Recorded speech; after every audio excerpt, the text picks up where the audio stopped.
Shall we turn to Revelation chapter 19? வெளிப்படுத்தல் 19ஆம் அதிகாரத்திற்கு நாம் திருப்பிக் கொள்வோம். We'll read from verse 11 to verse 16 responsively. 11ஆம் வசனத்திலிருந்து 16ஆம் வசனம் வரை நாம் மாறி மாறி வாசிப்போம். We'll read from verse 11 to verse 16 responsively. வெளிப்படுத்துதல் 19ஆம் அதிகாரம் 11ஆம் வசனத்திலிருந்து 16ஆம் வசனம் வரை மாறி மாறி வாசிப்போம். And I saw heaven opened, and behold, a white horse, and he that sat upon him was called Faithful and True, and in righteousness he doth judge and make war. அவருடைய கண்கள் அக்னி ஜுவாலையை போலிருந்தன, அவருடைய சிரசின் மேல் அநேக கிரீடங்கள் இருந்தன, அவருக்கே அன்றி வேறொருவருக்கும் தெரியாத ஒரு நாமமும் எழுதியிருந்தது. And he was clothed with a vesture dipped in blood, and his name is called the Word of God.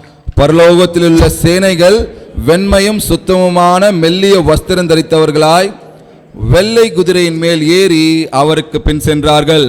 And out of his mouth goeth a sharp sword, that with it he should smite the nations, and he shall rule them with a rod of iron, and he treadeth the winepress of the fierceness and wrath of Almighty God.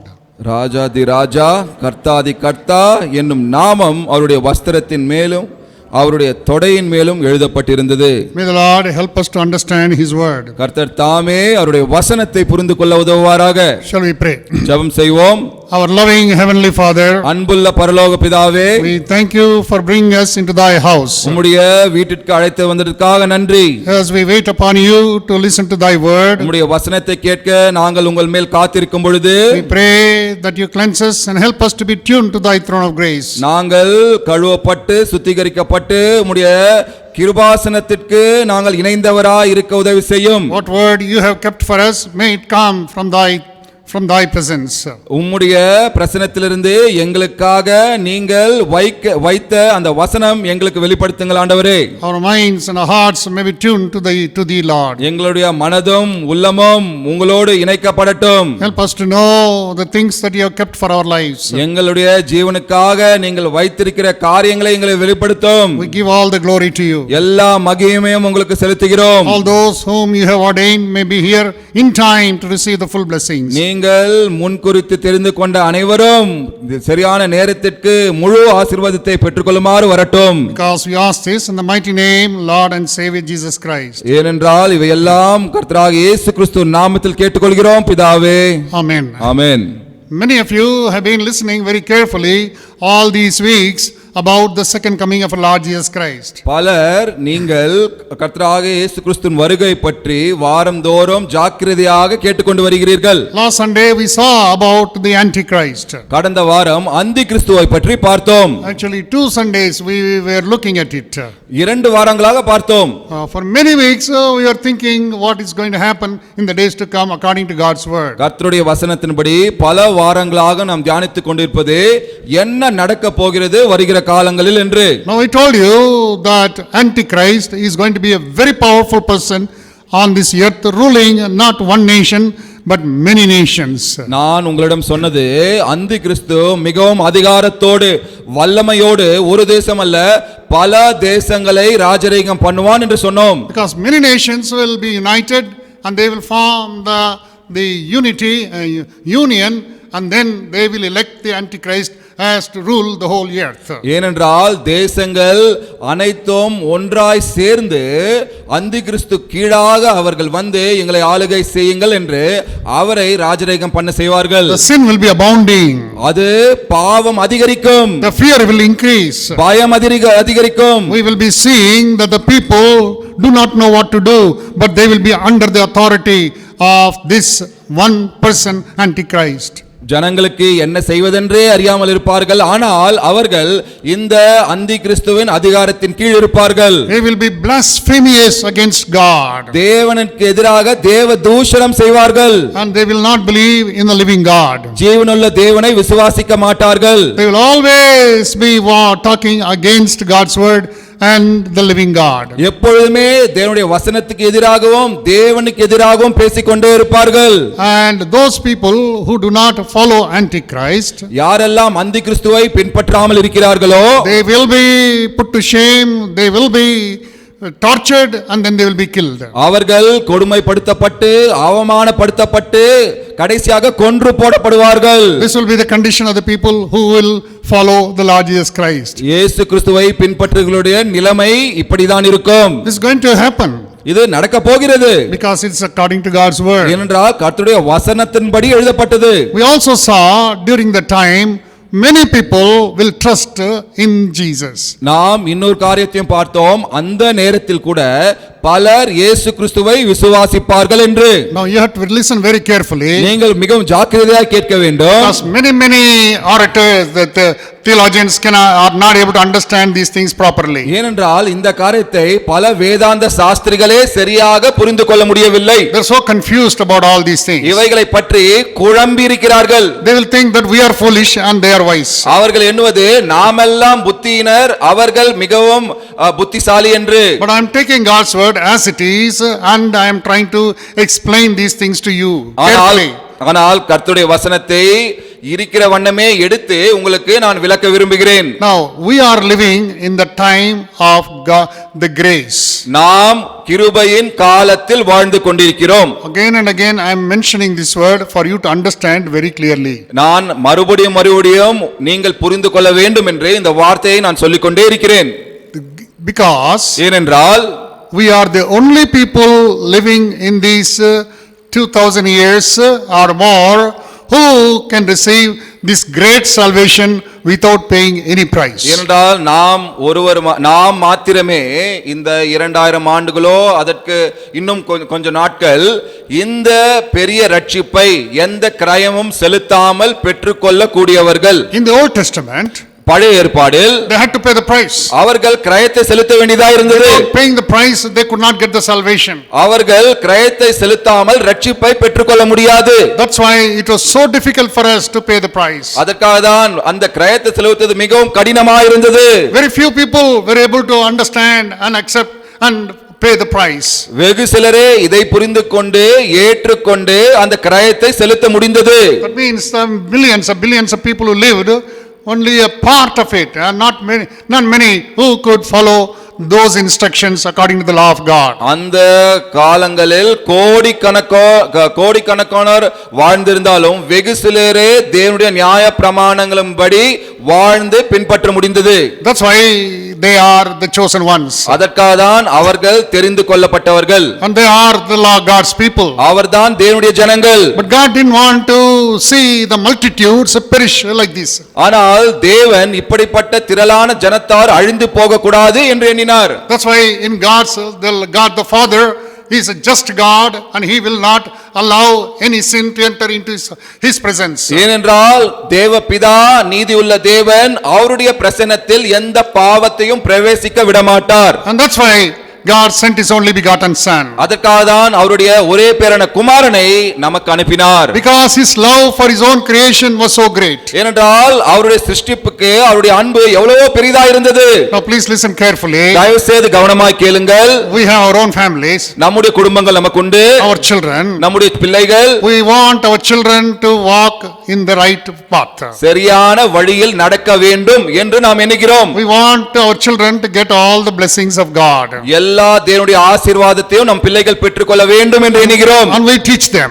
அதை கற்றுக் கொடுக்கிறோம். From the childhood to the adulthood. சிறு வயதிலிருந்தே பெரிய வயது வரை நாம் கற்றுக் கொடுக்கிறோம். But some children ஆனால் சிலர் accept it. அதை ஏற்றுக்கொள்கிறார்கள். And as they grow older and older, as they become young people and then matured people, as become an adult, அவர்கள் அப்படியே வளர்ந்து கொண்டு சற்று வாலிபர்களாக சற்று முதிர்ந்தவர்களாக ஆகிற பொழுது they make their own choices. அவர்களுடைய சொந்த தீர்மானங்களை செய்கிறார்கள். Whatever choice they make, என்ன தீர்மானங்கள் அவர்கள் செய்தாலும் it may be right, it may be wrong. அது சரியாக இருக்கலாம் தவறாக இருக்கலாம். If you walk in the right choice, நீங்கள் சரியான தீர்மானத்தில் நடந்தால் we'll see our children are blessed. நம்முடைய பிள்ளைகள் ஆசீர்வதிக்கப்பட்டவர்களாய் இருப்பதை பார்ப்பீர்கள். But if they don't walk in the path that God has set for them, கர்த்தர் வைத்த பாதையில் அவர்கள் நடக்காமல் போனால், if they are confused, அவர்கள் குழம்பி இருந்தால், if they obey the satanic forces, அவர்கள் சாத்தானின் அந்த அதிகாரத்தை அவர்கள் பின்பற்றினால், their lives are miserable.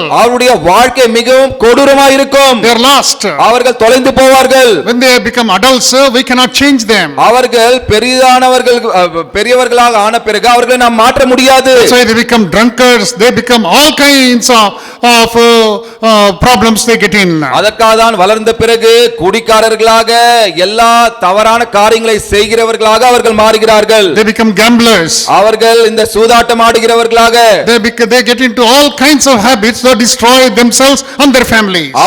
அவர்களையும் அவர்கள் குடும்பத்தையும் அழித்து போடுகிற எல்லா பழக்க வழக்கங்களையும் அவர்கள் பெற்றுக்கொள்கிறார்கள். They have godly parents. அவர்களுக்கு தெய்வீக பெற்றோர்கள் இருந்தார்கள். They also cannot do anything. ஆனால் அவர்களால் கூட அவர்களுடைய பிள்ளைகளுக்காக ஒன்றும் செய்ய முடியாது. Because they cannot live for them. ஏனென்றால் அவர்கள் அவருடைய பிள்ளைகளுக்காக வாழ முடியாது. They individually have to take the decision. அவர்கள் தனிப்பட்ட நபர்களாக பிள்ளைகளே அந்த தீர்மானங்களை எடுக்க வேண்டும். In the same way, அதே போலவே the living God, ஜீவனுள்ள தேவன், He has provided all the provision for us. நமக்காக எல்லாவற்றையும் செய்து வைத்திருக்கிறார். And He is telling us, அவர் சொல்லுகிறார், I want to give this great salvation freely to you. உங்களுக்கு இந்த பெரிய ரட்சிப்பை இலவசமாய் கொடுக்க நினைக்கிறேன். That's why to every nook and corner this gospel is preached. எல்லா இடங்களிலும் அதற்காக தான் இந்த சுவிசேஷம் பிரசங்கிக்கப்படுகிறது. Every continent, எல்லா கண்டங்களிலும், in every nation, எல்லா தேசங்களிலும், in every town, in every city, in every town, எல்லா நகரங்களிலும் we see this gospel is preached. இந்த சுவிசேஷம் பிரசங்கிக்கப்படுகிறதை பார்க்கிறோம். It's for the individuals to accept or to reject. ஆனால் இந்த தனிப்பட்ட நபராக அந்த சுவிசேஷத்தை ஏற்றுக்கொள்ளலாம், இல்லை என்றால் புறக்கணிக்கலாம். If you reject it, நீங்கள் அதை புறக்கணித்தால் you will be condemned for eternity. நீங்கள் நித்தியத்திற்கு ஆக்கினைக்குள்ளாக தீர்க்கப்படுவீர்கள். If you accept it, நீங்கள் ஏற்றுக்கொண்டால் you will be preserved for eternity. நீங்கள் நித்தியத்திற்கு பாதுகாக்கப்படுவீர்கள். But it's given to us freely. ஆனால் இது இலவசமாக நமக்கு கொடுக்கப்பட்டது. That's why at this time it is God, this salvation is given to us by grace. We are saved by faith. அதற்காக தான் விசுவாசத்தோடு நாம் கிருபையினால் இலவசமாக இந்த ரட்சிப்பை பெற்றுக்கொள்கிறோம். Only condition is, ஒரே ஒரு அந்த கட்டுப்பாடு என்னவென்றால், you must put your faith in that gospel. நிபந்தனை என்னவென்றால், நீங்கள் அந்த சுவிசேஷத்தின் மேல் அந்த விசுவாசத்தை வைக்க வேண்டும். Listen carefully. தயவு செய்து கவனமாய் கேளுங்கள். This is the gospel of grace of our Lord Jesus Christ. கர்த்தராகிய இயேசு கிறிஸ்துவின் கிருபை சுவிசேஷம் இது. This is the gospel of grace of the Lord Jesus Christ. கர்த்தராகிய இயேசு கிறிஸ்துவின் கிருபை சுவிசேஷம் இது. Now what will happen when the church is taken up? சபை எடுத்துக் கொள்ளப்பட்ட பிறகு என்ன நடக்கும்? What will happen? என்ன நடக்கும்? The grace period will be over. கிருபையின் காலம் முடியும். Now listen carefully. தயவு செய்து கவனமாய் கேளுங்கள். இங்கு don't be disturbed because this is very very important thing. தயவு செய்து கவனத்தை திருப்பாதீர்கள். Now the gospel of grace of the Lord Jesus Christ leads us to the kingdom of God. கர்த்தராகிய இயேசு கிறிஸ்துவின் இந்த கிருபையின் சுவிசேஷம் அது தேவனுடைய ராஜ்யத்திற்கு நம்மை நடத்துகிறது. What is the final gospel? என்ன கடைசி சுவிசேஷம் என்ன? This is the gospel of the kingdom of God. அது தேவனுடைய ராஜ்யத்தின் சுவிசேஷம். Now what is happening now? இப்பொழுது என்ன நடக்கிறது? Because it is given to us freely without any payment, any price, this is the grace gospel. ஏனென்றால் நமக்கு எந்த கிரயமும் இல்லாமல் நாம் எதுவுமே செலுத்த வேண்டியதா இல்லாமல் இருப்பதால் இது கிருபையின் சுவிசேஷமாய் இருக்கிறது. But at that time, ஆனால் அந்த நேரத்தில், that means when the church is taken up, சபை எடுத்துக்கொள்ளப்பட்ட பிறகு, I said there will be tribulation. உபத்திரவம் நடக்கும் என்று சொன்னேன். I said about 7 years. 7 ஆண்டுகள் இருக்கும் என்று சொன்னேன். During that time, அந்த நேரத்தில் the same gospel of the kingdom of God will be preached. அதே தேவனுடைய ராஜ்யம் என்கிற சுவிசேஷம் பிரசங்கிக்கப்படும். But it will not be the gospel of the grace of the kingdom of God. ஆனால் தேவனுடைய கிருபையின் அது சுவிசேஷமாய் இருக்காது. Gospel of the grace of the kingdom of God. தேவனுடைய ராஜ்யத்தின் கிருபையின் சுவிசேஷமாய் இருக்காது. That's very very important. அது மிகவும் மிகவும் முக்கியம். That means during that time, அப்படி என்றால் அந்த நேரத்தில், if you don't accept now, நீங்கள் இப்பொழுது இயேசு கிறிஸ்துவை ஏற்றுக்கொள்ளாவிட்டால், and if you are left behind, நீங்கள் விடப்பட்டால், now if you know the gospel, உங்களுக்கு சுவிசேஷம் தெரியும், at that time அந்த நேரத்தில் you know everything, but you know that your people have gone away and you are left behind. உங்களுக்கு தெரிந்திருக்கும் உங்களுடைய குடும்பத்தார் எடுத்துக்கொள்ளப்பட்டார்கள், நீங்கள் விடப்பட்டீர்கள் என்று. Now the gospel you have to either accept or reject. இப்பொழுது சுவிசேஷத்தை ஒன்று நீங்கள் ஏற்றுக்கொள்ள வேண்டும், இல்லை என்றால் புறக்கணிக்க வேண்டும். If you accept, நீங்கள் ஏற்றுக்கொண்டால் you have to pay the price. நீங்கள் கிரயத்தை செலுத்த வேண்டும். That's why it's very difficult to be saved during the tribulation time. அதற்காக தான் உபத்திரவத்தின் நாட்களில் ரட்சிக்கப்படுவது மிகவும் மிகவும் கடினம். But the first 3.5 years, முதல் 3.5 ஆண்டுகள், those people who accept the Lord Jesus Christ, கர்த்தராக இயேசு கிறிஸ்துவை ஏற்றுக்கொள்பவர்கள், their payment is only giving their heads. That means they will be chopping their heads. They will be killed. They will become martyrs. இயேசு கிறிஸ்துவை ஏற்றுக்கொள்ளுகிறவர்கள் கொடுக்கிற கிரயம் என்னவென்றால் அவருடைய தலைகள், அப்படி என்றால் அவர்கள் கொல்லப்படுவார்கள், அவருடைய தலைகள் நறுக்கப்படும். And God will not do anything. தேவன் ஒன்றும் செய்ய மாட்டார். God will allow you to go through that price for you to enter into the kingdom of God. நீங்கள் தேவனுடைய ராஜ்யத்தில் பிரவேசிப்பதற்காக அந்த கிரயத்தை கொடுக்க தேவனே உங்களை அனுமதிப்பார். And the later time, பிறகு we also saw there will be 144,000 Jews will be saved. 144,000 யூதர்கள் ரட்சிக்கப்படுவார்கள் என்று பார்த்தோம். These are separate ones who will be saved during the time. பிரித்தெடுக்கப்பட்ட ஜனம் இவர்கள் அந்த நேரத்தில் ரட்சிக்கப்படுவார்கள். But the interesting thing is, இது விசித்திரமான காரியம் என்னவென்றால், it's not vichitram, the interesting thing, rombo it's a important thing. ஒரு முக்கியமான காரியம் என்னவென்றால், At that time, அந்த நேரத்தில் these Jews, they will try to kill them, but they cannot kill them. அவர்களை, இந்த யூதர்களை கொல்ல பார்ப்பார்கள், ஆனால் அவர்களை கொல்ல முடியாது. They have accepted the gospel of the kingdom of God. அவர்கள் தேவனுடைய ராஜ்யம் என்கிற சுவிசேஷத்தை ஏற்றுக்கொண்டார்கள். They will be tortured for their faith. அவருடைய விசுவாசத்திற்காக அவர்கள் கொடுமைப்படுத்தப்படுவார்கள். But they will stand firmly for God. ஆனால் தேவனுக்காக ஸ்திரமாய் நிற்பார்கள். What will they be doing? அவர்கள் என்ன செய்து கொண்டிருப்பார்கள்? They will be preaching the kingdom of God. அவர்கள் தேவனுடைய ராஜ்யத்தை பற்றி பிரசங்கித்துக் கொண்டிருப்பார்கள். The kingdom of the Lord Jesus Christ, the kingdom of God through the Lord Jesus Christ. தேவனுடைய ராஜ்யம் கர்த்தராகிய இயேசு கிறிஸ்துவின் மூலமாக கிடைக்கிற இந்த தேவனுடைய ராஜ்யம். This is very, very important. இது மிக மிக முக்கியம். The salvation will not come to any individual without Jesus. ரட்சிப்பு எந்த தனிப்பட்ட நபருக்கும் இயேசு கிறிஸ்துவின் மூலமே அல்லாமல் வேறு ஒரு வழியில் கிடைக்காது. So Jesus said, I am the way. அதற்காக தான் இயேசு கிறிஸ்து சொன்னார், நானே வழி, I am the truth, நானே சத்தியம், I am the life. நானே ஜீவன். So without him we cannot go to the Father. அவரே அல்லாமல் நாம் பிதாவினிடத்தில் செல்ல முடியாது. Now you see at this time, நாம் இப்பொழுது பார்க்கிறோம், now through the preaching of these 144,000 Jews, இந்த 144,000 யூதர்களின் பிரசங்கத்தின் மூலமாக, and also God's word says he will send 2 witnesses from above. கர்த்தருடைய வசனம் சொல்கிறது, தேவன் மேலிருந்து 2 சாட்சிகளை உலகத்திற்கு அனுப்புவார் என்று. One will have the power. What kind of power? ஒருவருக்கு ஒரு வல்லமை இருக்கும். எப்படிப்பட்ட வல்லமை? Command the clouds. அந்த மேகங்களை அவர் அதிகாரம் செய்வார். The clouds rain here, the rain will come. அவர் கட்டளையிட்டால் இங்கு மழை பெய்ய என்றால் மழை பெய்யும். These people are very cruel to the gospel, destroy them through this rain. அவர்கள் இந்த ஜனத்தார் கர்த்தருடைய சுவிசேஷத்திற்கு மிகவும் கொடூரமாய் இருக்கிறார்கள். மழையினால் அவர்களை கொன்று போடுங்கள், கொன்று போடும். They will have the power. அவர்களுக்கு அப்படிப்பட்ட வல்லமை இருக்கும். They have the power to stop the rain. அவர்கள் மழையை நிறுத்தக்கூடிய வல்லமை. That's what they say. Who is that witness? அதற்காக தான் கேட்கிற, யார் அந்த சாட்சி? We don't know. நமக்கு தெரியாது. But it's only the assumption. இது இப்படி இருக்கும் என்று யுகிக்கிறார்கள். In the Old Testament, பழைய ஏற்பாடில், when Elijah prayed, this happened.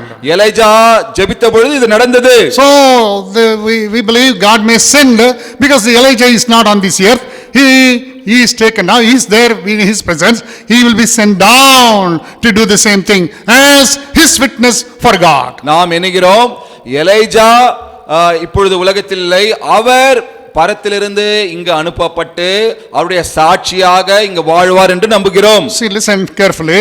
கவனமாய் கேளுங்கள். He is the only one who knew that his prayer was answered. அவருக்கு ஒருவருக்கே அவருடைய ஜெபம் கேட்கப்பட்டது என்று தெரியும். There was power in his prayer, அவருடைய ஜெபத்தில் வல்லமை இருந்தது. and he was a witness to that power அவர் அந்த வல்லமைக்கு சாட்சியாயிருந்தார் in his time. அவருடைய நேரத்தில். So he will send him back to do the same thing during the tribulation period. அதற்காகவே அவரை மறுபடியும் அந்த உபத்திரவத்தின் காலத்தில் அவர் அதே போலவே செய்வதற்காக அனுப்புவார். Second witness, இரண்டாவது சாட்சி, he says he will have the power to turn the water into blood. அவர் தண்ணீரை இரத்தமாய் மாற்றக்கூடிய வல்லமை. Who had that power? யாருக்கு அந்த வல்லமை இருந்தது? God gave that power to Moses. மோசேக்கு தேவன் அந்த வல்லமையை தந்தார். So when this way Moses saw and experienced in his life, அவர் அதை வாழ்க்கையில் அனுபவித்தார்.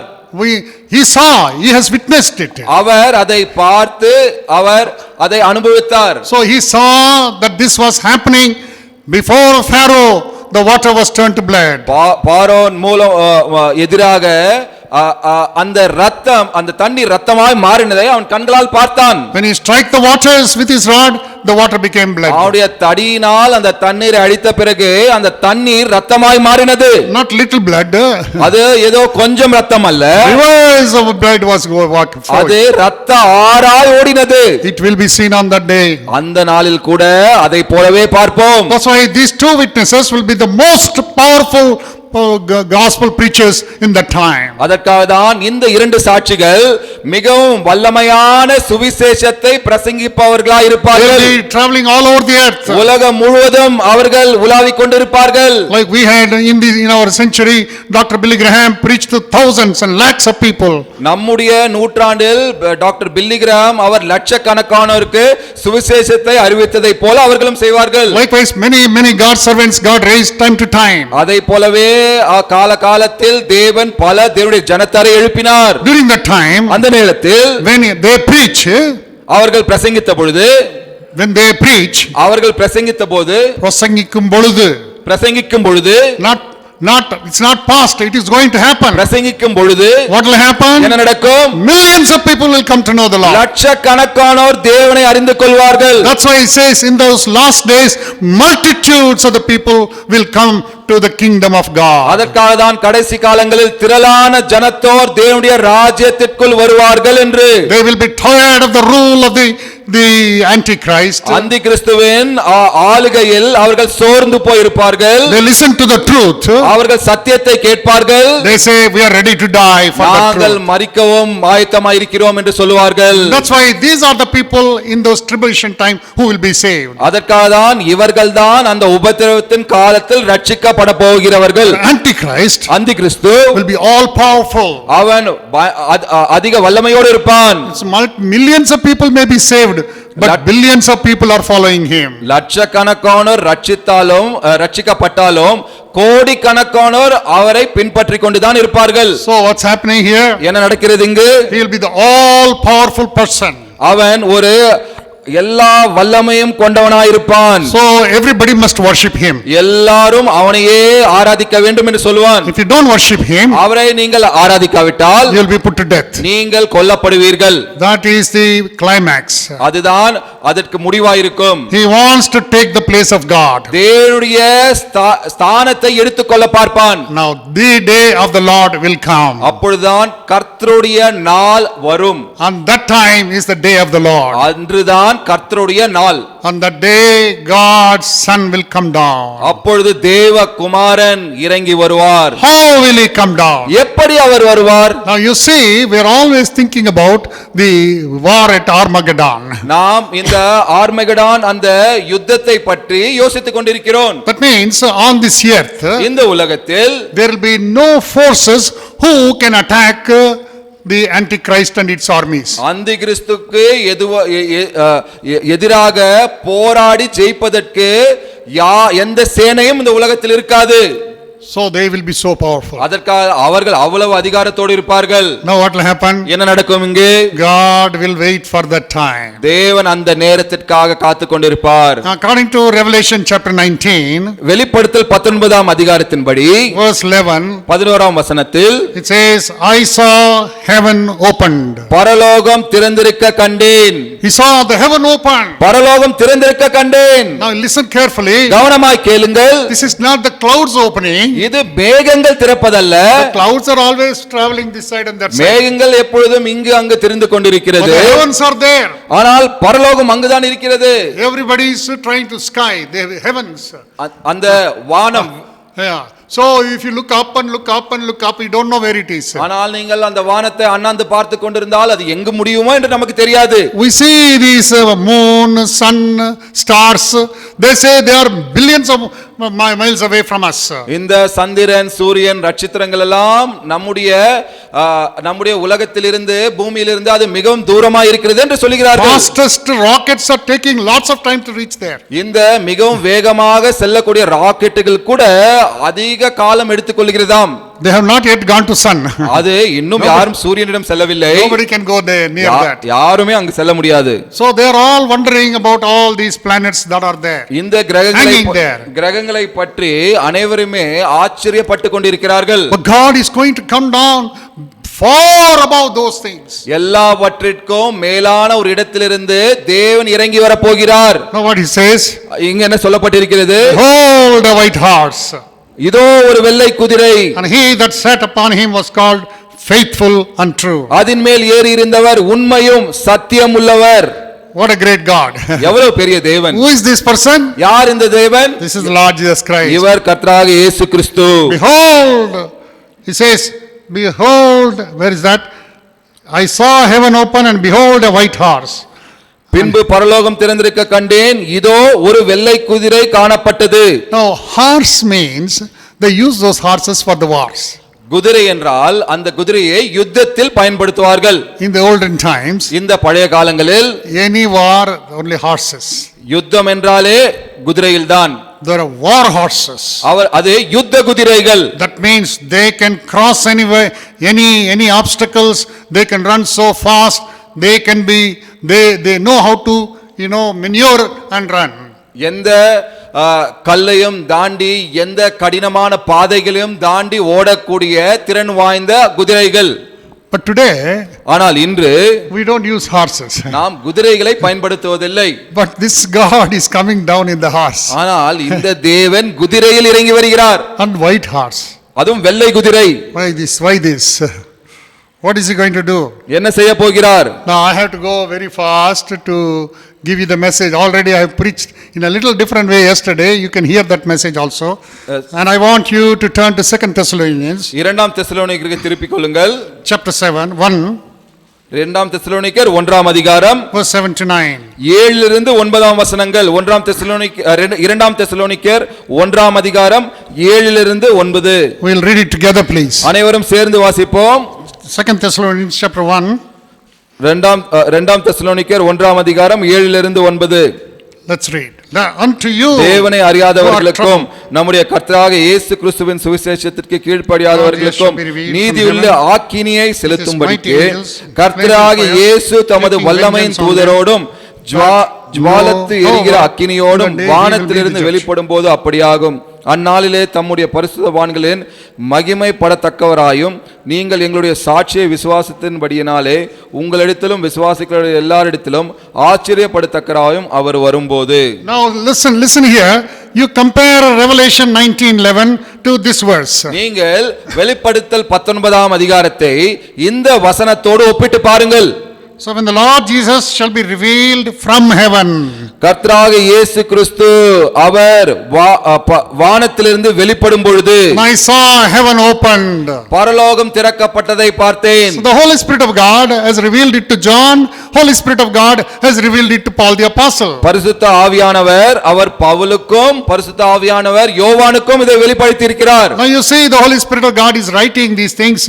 Unless you read these things carefully, understand these things, we will not be able to grasp what's going to happen in the future. இது பரிசுத்த ஆவியானவரால் எழுதப்பட்டது. அதற்காக நாம் ஜாக்கிரதையாக படித்து புரிந்து கொள்ளாவிட்டால் எதிர்காலத்தில் என்ன நடக்கும் என்று நாம் தெரிந்து கொள்ளவே முடியாது. So who is coming in this horse? யார் இந்த குதிரையின் மேல் ஏறி வருகிறார்? The Lord Jesus Christ. கர்த்தராகிய இயேசு கிறிஸ்து. What's his name? அவருடைய பெயர் என்ன? He was called faithful and true. அவர் உண்மையும் சத்தியம் உள்ளவர். Number one, ஒன்றாவது, it's a white horse. அது ஒரு வெள்ளை குதிரை. White horse means வெள்ளை குதிரை என்றால் it's a pure, அது சுத்தமானது, righteous, அது righteousness. நீதியானது. So only the righteous judge can sit on that. ஒரு நீதி உள்ள நியாயாதிபதி மாத்திரமே அதன் மேல் உட்கார முடியும். In this world there are judges, but they are not giving the righteous judgments.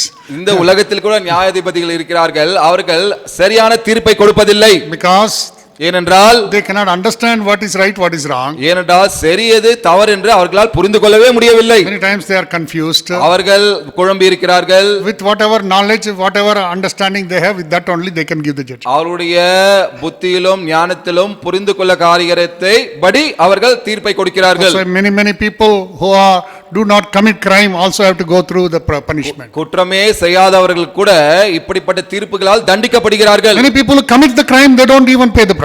குற்றம் செய்கிறவர்கள் அவர்கள் எந்த கிரயத்துமே தண்டிக்கப்படுவதே இல்லை. That means அப்படி என்றால் in this world இந்த உலகத்தில் the people are not faithful. ஜனங்கள் உண்மை உள்ளவர்களா இல்லை. Faithful. உண்மை உள்ளவர்கள். And people are not true. அவர்கள் சத்தியம் உள்ளவர்களா இல்லை. What does it say in verse 11? அதன் மேல் ஏறி இருந்தவர் உண்மையும் சத்தியம் உள்ளவர் எனப்பட்டவர். So உண்மையும் சத்தியமும். So there are two things, faithful and true. உண்மையும் சத்தியம் உள்ளவர். So you must be faithful, you must also true. நீங்கள் உண்மை உள்ளவர்களாய் இருக்க வேண்டும், நீங்கள் சத்தியம் உள்ளவராயும் இருக்க வேண்டும். Who is the only true person in this whole world? இந்த உலகத்தில் இந்த சத்தியம் உள்ளவர் யார்? ஒரே சத்தியம் உள்ளவர் யார்?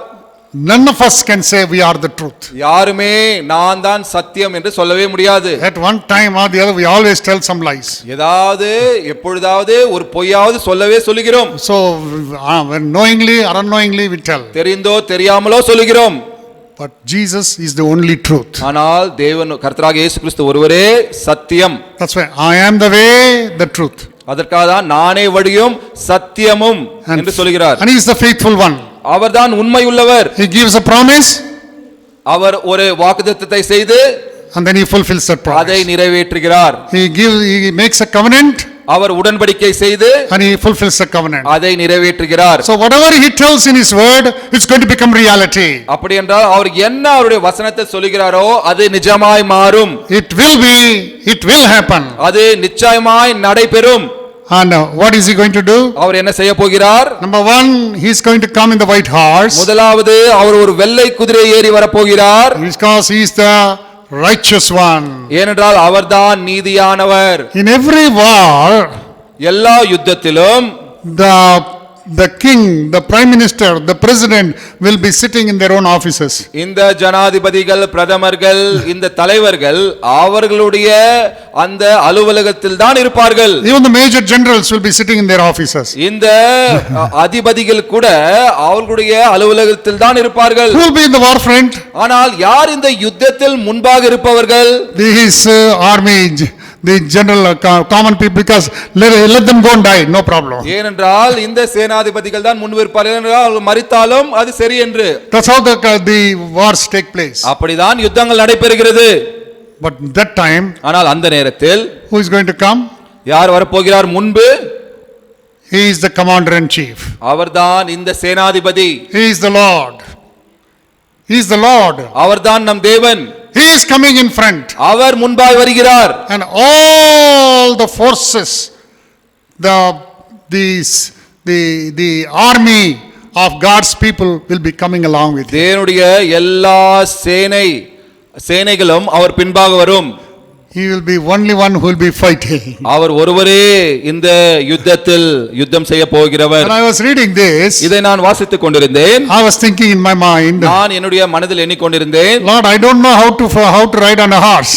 எனக்கு ஒரு குதிரையை எப்படி சவாரி செய்வது என்று தெரியாதே. I have seen some horses, நான் குதிரையை பார்த்திருக்கிறேன். and they asked me to get onto the horse also. என்னை அதன் மேல் ஏற சொன்னாலும் I didn't want to get on. அதன் மேல் ஏற எனக்கு பயம். If the horse gets upset, he will kick you. அந்த குதிரைக்கு ஏதாவது நடந்தால் அது உங்களே உதைக்கும். So this I'm thinking that if I'm going to come on a horse, that's going to be a great day. நான் எண்ணுகிறேன், நான் ஒரு குதிரையின் மேல் வரப்போகிறேன் என்றால் அது ஒரு நிஜமாகவே பெரிய நாளா இருக்கும். Imagine all of us will be coming. எண்ணி பாருங்கள், நாம் அனைவருமே இப்படிப்பட்ட குதிரையின் மேல் வருவோம். But behind him, ஆனால் தேவனுக்கு கர்த்தராகிய இயேசு கிறிஸ்துவுக்கு பின்பாக வருவோம். he will be the commander in chief. அவர்தான் இந்த சேனாதிபதியாய் இருப்பார். Who is he? யார் அவர்? He is the faithful and the truth. அவர்தான் உண்மையும் சத்தியம் உள்ளவர். Why is he coming? எதற்காக வருகிறார்? He is coming to judge the world. அவர் நியாயம் தீர்க்க வருகிறார் இந்த உலகத்தை. He is coming to judge the antichrist. அவர் அந்தி கிறிஸ்துவை நியாயம் தீர்க்க வருகிறார். He is coming to judge the people who are following him. அவரை பின்பற்றுகிறவர்களை நியாயம் தீர்க்க வருகிறார். He is the righteous judge. அவர்தான் நீதியான நியாயாதிபதி. Now you see here, இங்க பார்க்கிறோம், first time when he came down, அவர் முதலாம் தரம் அவர் உலகத்திற்கு வந்த பொழுது very humble. மிகவும் தாழ்மையாக, He was in the manger. அவர் ஒரு மாட்டு தொழுவத்தில் இருந்தார். Nobody recognized him. யாருக்குமே அவரை தெரியவில்லை. No white horse. வெள்ளை குதிரையும் இல்லை. Only after they saw all the miracles, and then they gave only a colt. அப்பொழுது அந்த அற்புதங்களை பார்த்த பிறகு ஒரு கழுதை குட்டி அவரிடம் கொண்டு வந்தார்கள். That's all he could get onto that colt. அதன் மேல் அவர் ஏறி அவர் வர முடிந்தது. But this time, ஆனால் இந்த நேரத்தில் the righteous judge is coming on that white horse. இந்த நீதியுள்ள நியாயாதிபதி அந்த வெள்ளை குதிரையின் மேல் ஏறி வருகிறார். He was preaching the truth. அவர் சத்தியத்தை பிரசங்கித்துக் கொண்டிருந்தார். The people rejected the truth. அந்த சத்தியத்தை ஜனங்கள் புறக்கணித்தார்கள். When he preached the truth, அவர் சத்தியத்தை பிரசங்கித்த பொழுது what did they do? என்ன செய்தார்கள்? They brought him into the court. அவரை அந்த நியாயம் தீர்க்கும் இடத்திற்கு கொண்டு வந்தார்கள். Before whom? யார் முன்பாக? Before Caiaphas. அவர் கேப்பா, Herod, and Pilate. அந்த பிலாத்து. And all these three people, இந்த மூன்று ஜனத்தாரும் handed this innocent Jesus to the hands of these wicked people to be crucified. இந்த தவறே செய்யாத இயேசு கிறிஸ்துவை அவர்கள் இந்த துன்மார்க்கர்களான இந்த ஜனத்தாரிடம் ஒப்படைத்தார்கள். Is it a righteous judgment? அது ஒரு நியாயமான அது தீர்ப்பாது. It's the most unrighteous judgment. மிகவும் அநியாயமான ஒரு தீர்ப்பது. But now, ஆனால் இப்பொழுது the same Jesus, அதே இயேசு கிறிஸ்து, will be coming to judge the people. அவர் ஜனத்தாரை நியாயம் தீர்க்க வரப்போகிறார். He will be on that judgment seat. அவர் அந்த நியாயாசனத்தின் மேல் உட்கார்ந்து கொண்டிருப்பார். Caiaphas will come, Herod will come, Pilate will come, Pilate, and they will be judged. அவர்களும் நியாயம் தீர்க்கப்படுவார்கள் என்று. Antichrist will be judged. அந்தி கிறிஸ்துவும் நியாயம் தீர்க்கப்படுவான். And then what is he going to do? பிறகு என்ன நடக்க போகிறது? He is coming to make war on the earth. இந்த உலகத்தின் மேல் போர் தொடுக்க வருகிறார். See carefully. கவனமாய் கேளுங்கள். First time he came down, முதலாம் தரம் அவர் வந்த பொழுது to save the people of this earth. இந்த உலகத்தின் ஜனத்தாரை ரட்சிக்க வந்தார். Second time he is going to come, இரண்டாம் முறை அவர் வரும் பொழுது to make war on the earth. இந்த உலகத்தின் மேல் போர் தொடுக்க வருகிறார், யுத்தம் செய்ய வருகிறார். This is not going to be very easy. இது சாதாரணமா இருக்காது, லகுவா இருக்காது. இது Many theologians, பல வேதாந்த சாஸ்திரிகள், they say, அவர்கள் சொல்லுகிறார்கள், if we say our God is a loving God, நம்முடைய தேவன் அன்பான தேவன் என்றால், is a merciful God, அவர் இரக்கமான தேவன் என்றால், is a gracious God, அவர் கிருபையான தேவன் என்றால், will he do all these things? அவர் இப்படிப்பட்ட காரியங்களை செய்ய முடியுமா? This may be a dream for John. இது யோவானுக்கு ஒரு கனவா இருந்திருக்கலாம். But this is not going to happen. இது நிஜமாய் நடைபெறாது. Our God is not going to do all these things. நம்முடைய தேவன் இப்படிப்பட்ட காரியங்களை செய்ய மாட்டார். So they think அதற்காக எண்ணுகிறார்கள் God will save all the people of this earth. உலகத்தில் இருக்க அனைவரையுமே அவர் ரட்சிப்பார் என்று எண்ணுகிறார்கள். Finally, okay, there is no hell, there is no heaven. கடைசியில் அது அந்த நரகம் என்பதே இல்லை என்று சொல்கிறார்கள். So they will rule out all God's word.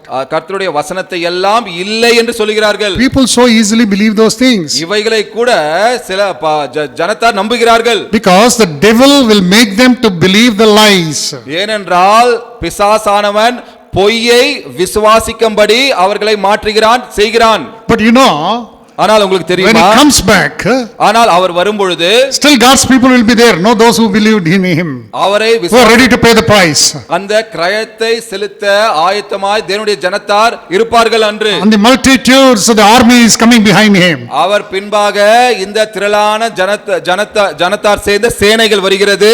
I was also thinking when I was reading this, நான் இதை வாசிக்கும் பொழுது இப்படி எண்ணிக்கொண்டிருந்தேன், in any war, எந்த யுத்தத்திலும் both sides people will die.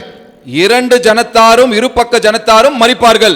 One side may be more people, one side may be less people. ஒருவேளை ஒரு பக்கம் அதிகமாயும் இன்னொரு பக்கம் சிலராயும் அந்த மரண எண்ணிக்கை இருக்கலாம். So there will be death anyway.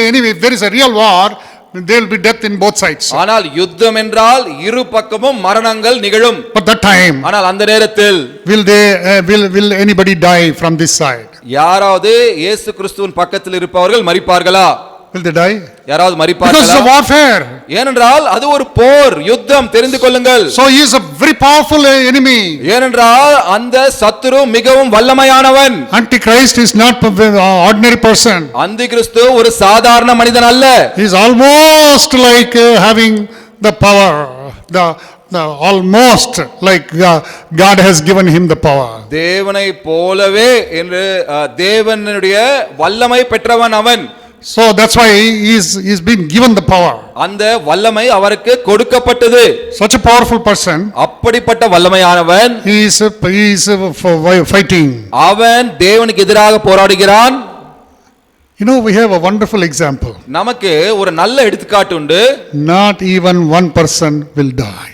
ஒருவர் கூட இயேசு கிறிஸ்துவின் பக்கத்திலிருந்து மரிப்பார். மரிக்க மாட்டார்கள். So very very important. அது மிகவும் மிகவும் முக்கியம். Anything happened like that before? இதுவரை அது அப்படி நடந்திருக்கிறதா? Yes. ஆம். Can anybody tell me? நீங்கள் யாராவது சொல்ல முடியுமா?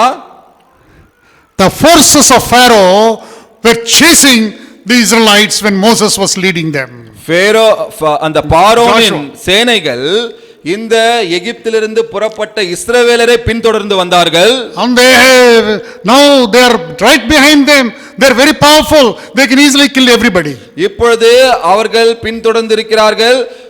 அவர்கள் மிகவும் லெகுவாக அவர்களை கொன்று போட்டிருக்கலாம். Now you see here, ஆனால் இங்கு பார்க்கிறோம், they were coming and they are facing the Red Sea.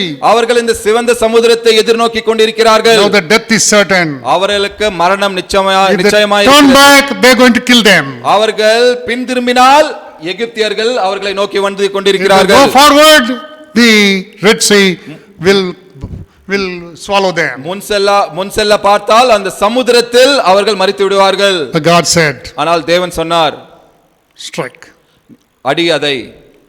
The waters separated. அந்த சமுத்திரம் இரண்டாக பிரிந்தது. Like two walls. அது சுவரை போல மதில்களை போல பிரிந்தது. And all these Israelites, இந்த இஸ்ரவேலர் அனைவரும், they are not the army people, they are ordinary workers. அவர்கள் சேனையார் அல்ல, அவர்கள் போர் சேவகர்கள் அல்ல. Now running for their life. அவர்கள் ஓடுகிறார்கள் அவருடைய ஜீவனை பிடித்துக் கொண்டு. But God's word says, கர்த்தருடைய வசனம் சொல்கிறது, like the dry ground they were walking. அவர் அந்த வெட்டாந்தரையில் நடந்து போனார்கள். It was like dry ground. அது வெட்டாந்தரை. It is a sea. அது ஒரு கடல், மறந்து விடாதீர்கள். Red Sea. அது சிவந்த சமுத்திரம். We see it has been separated. பாருங்கள், அது இரண்டாய் பிளக்கப்பட்டது. What a great God. எவ்வளவு பெரிய தேவன் நமக்கு. Now what happened to these people at the back? இந்த எகிப்தியருக்கு என்ன நடந்தது? They also came running behind them. அவர்கள் பின்தொடர்ந்து ஓடி வந்தார்கள். I believe the Lord would have allowed all the Pharaoh's army to come inside the sea. நான் நம்புகிறேன், in that dry ground. நான் நம்புகிறேன் தேவன் இந்த பார்வோனையும் அந்த எகிப்தின் சேனையரும் அனைவரையுமே அந்த வெட்டாந்தரையில் அந்த சமுத்திரத்தின் நடுவில் வர பண்ணியிருப்பார் என்று. When they all came inside, அனைவரும் உள்ளே வந்த பிறகு all these Israelites went to the other side. இஸ்ரவேல் அனைவரும் அந்த பக்கம் சென்ற பிறகு The sea joined. அந்த சமுத்திரம் ஒன்றாய் சேர்ந்தது. Everybody died. அனைவரும் மரித்து What a போனார்கள். great victory! அது ஒரு பெரிய ஜெயம். But this time, ஆனால் இந்த நேரத்தில் when this Lord Jesus Christ comes in the white horse, இந்த கர்த்தராகிய இயேசு கிறிஸ்து அந்த வெள்ளை குதிரையில் வரும் பொழுது his eyes will be like a flame of fire. அவருடைய கண் அந்த அக்கினி ஜுவாலையை போல இருக்கும். You see in verse 12, 12ஆம் வசனத்தில் his பார்க்கிறோம், eyes were as a flame of fire, and கண்கள் on அக்கினி- his head were many crowns. கண்கள் அக்கினி ஜுவாலையை போல இருந்தன, அவருடைய சிரசின் மேல் அநேக கிரீடங்கள் இருந்தன. Now we see that the real just God, the fiery God, he is looking at these people with the flame of fire. இப்பொழுது இந்த நீதியுள்ள தேவன், இந்த கோபாக்கினியின் தேவன், இப்பொழுது அவர் அந்த அக்கினி ஜுவாலையின் கண்களோடு ஜனத்தாரை பார்க்கிறார். When he was on this earth, இந்த உலகத்தில் இருந்த பொழுது this same Jesus, இதே இயேசு கிறிஸ்து when he looked at a leper, அவர் ஒரு குஷ்டரோகியை பார்த்த பொழுது he touched him and healed him. அவரை தொட்டு குணமாக்கினார். When he looked at a needy person, அவர் ஒரு தேவையுள்ள ஜனத்தாரை பார்த்த பொழுது he looked at him and healed him. அவரை தொட்டு குணமாக்கினார். Whatever was the need, his heart and his eyes were so melting. எங்கு தேவை இருந்ததோ அவருடைய கண்கள் கருணையால் நிரந்தது, அவருடைய மனது உருகினது. You see some people's eyes, they are full of grace. சிலர் கண்களை பாருங்கள், அவருடைய கண்கள் கிருபையால் கருணையால் நிறைந்திருக்கும். Some people fire. சிலர் கண்கள் அக்கினியால் நிறைந்திருக்கும். Our God can change. நம்முடைய தேவனால் மாறக்கூடும், மாற முடியும். He is also gracious God. அவர் கிருபையான தேவன். He is also with fire. அவர் அக்கினியோடும் இருக்கிற தேவன். Now we see he stood at the grave of Lazarus and he wept. லாசருவின் கல்லறை அண்டை நின்று அவர் கண்ணீர் விட்டு அழுதார் என்று பார்க்கிறோம். The same eyes. அதே கண்கள். Now what is happening here? இப்பொழுது என்ன நடக்கிறது? Eyes of the same Jesus was a fire, flame of fire. அதே கர்த்தராகிய இயேசு கிறிஸ்துவின் கண்கள் அக்கினி ஜுவாலையை போல் இருந்தன.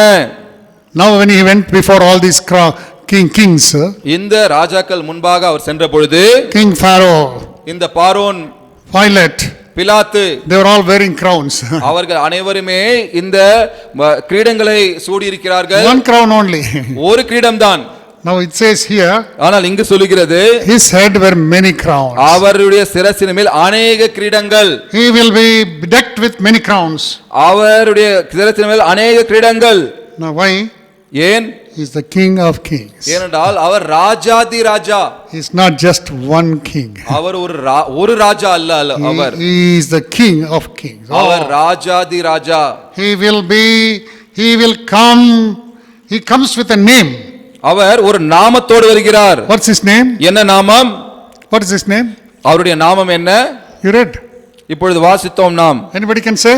Yeah.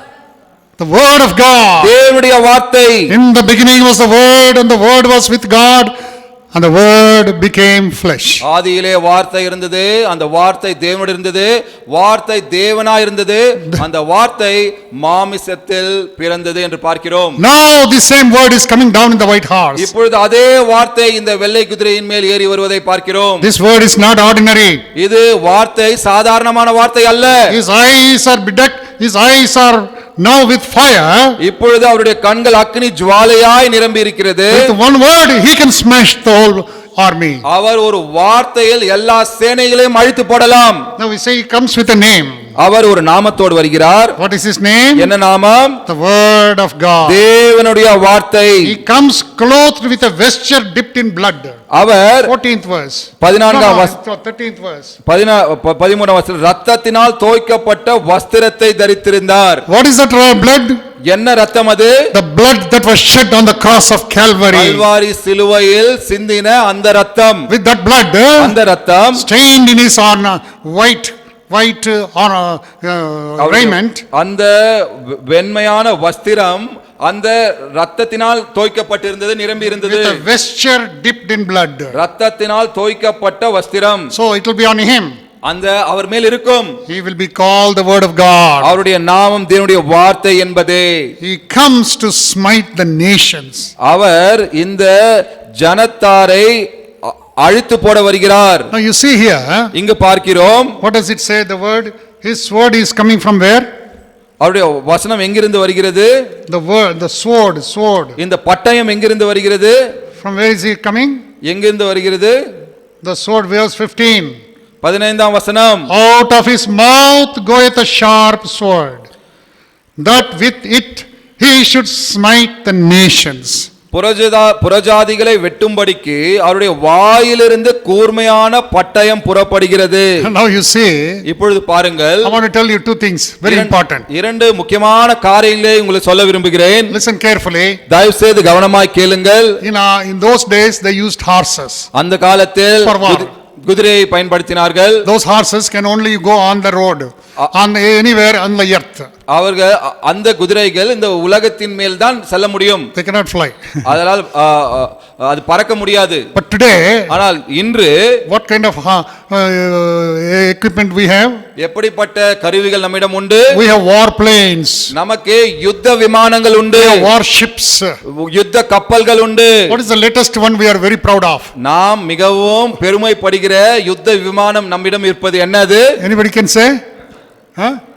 Rafale. Rafale. Oh, we are so proud. நமக்கு எவ்வளவோ பெருமை. How many Rafales we have? எத்தனை ரஃபேல் நம்மிடம் உண்டு? Huh?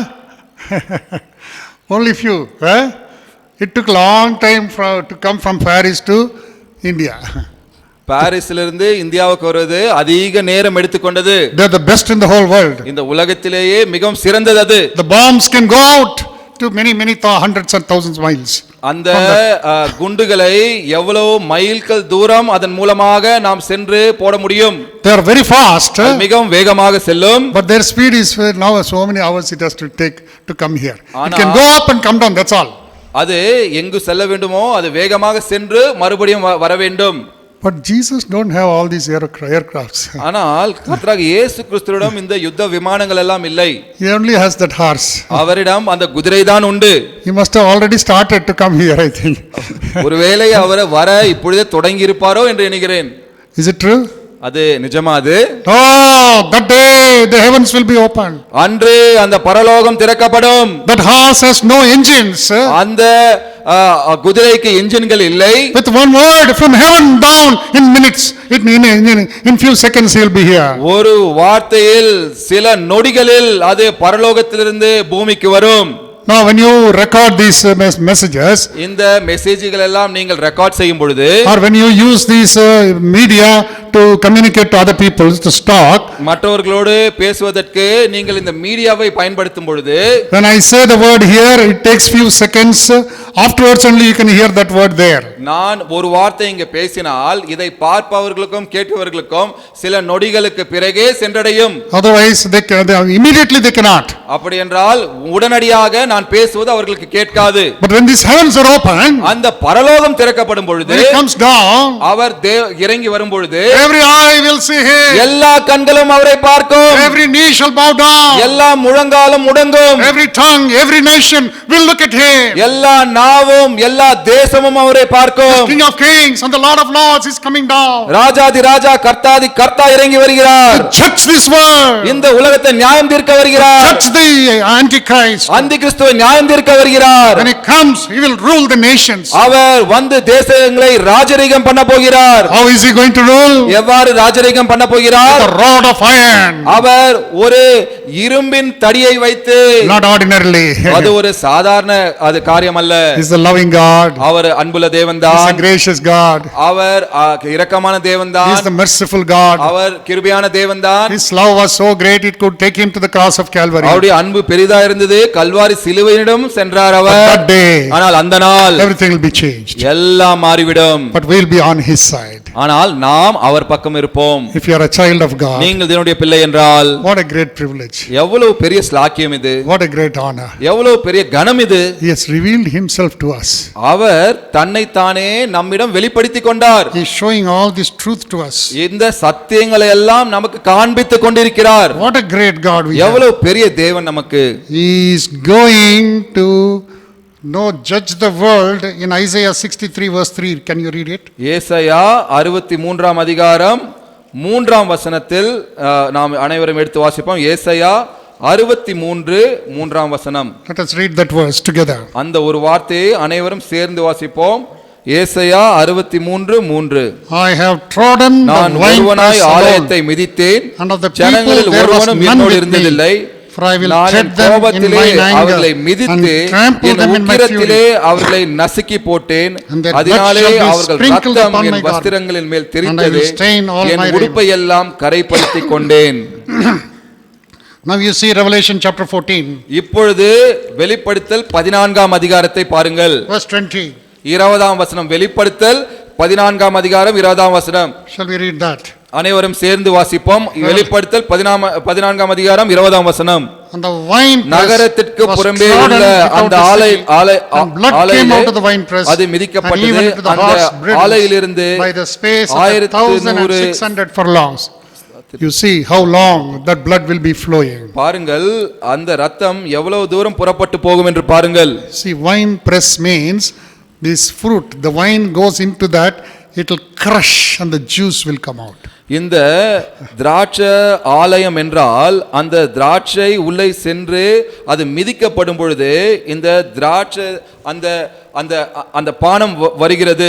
Now you see here, நாம் இங்கு பார்க்கிறோம், it's not, they are not going to die just like that. அவர்கள் ஏதோ சாதாரணமாக அவர்கள் மரிக்கப் போவதில்லை. In this war, இந்த போரில் every person who is against him, தேவனுக்கு எதிராக இருக்கிற ஒவ்வொருவரும் he will be crushing them like that. And the blood, அவர்கள் இங்கு எழுதப்பட்டதை போல அவர்கள் மிதிக்கப்படுவார்கள், நொறுக்கப்படுவார்கள். he comes followed with great armies. அவர் பெரிய சேனைகளோடு வருவார். That's what we are told. அதுதான் இங்கு நமக்கு சொல்லப்பட்ட காரியம். What does it say? என்ன சொல்லுகிறது? He is coming with a great army, isn't it? அவர் ஒரு பெரிய சேனைகளோடு வருகிறார். And the armies, verse 14. 14ஆம் வசனம். And the armies which were in heaven followed him upon white horses, பரலோகத்தில் உள்ள சேனைகள் வெண்மையும் சுத்தமான மெல்லிய வஸ்திர தரித்தவர்களாய், clothed in fine linen, white and clean. வெள்ளை குதிரைகளின் மேல் ஏறி அவருக்கு பின் சென்றார்கள். We will all be following. நாம் அனைவருமே அவரை பின் செல்வோம். We are his children. நாம் அவருடைய பிள்ளைகள். We are his servants. நாம் அவருடைய ஊழியக்காரர்கள். On that day we will become his army. நாம் அவருடைய சேனைகளாய் மாறுவோம். What a great day. எவ்வளவு பெரிய நாள் அது. And nothing will touch us. ஒன்றுமே நம்மை தொட முடியாது. Not even one person will be wounded.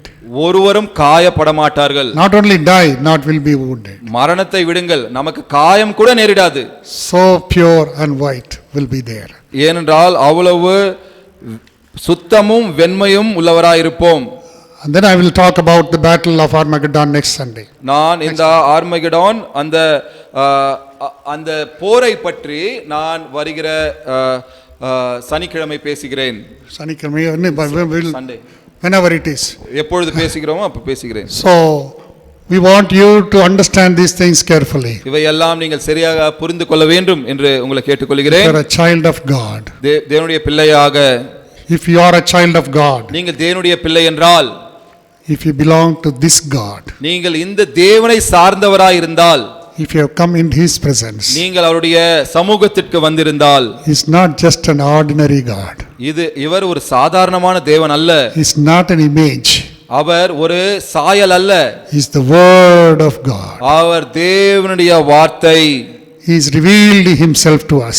அவர் தன்னை தானே நமக்கு வெளிப்படுத்திக் கொண்டார். His love was manifested in our lives. அவருடைய அன்பு நமக்குள் வெளிப்படுத்தப்பட்டது.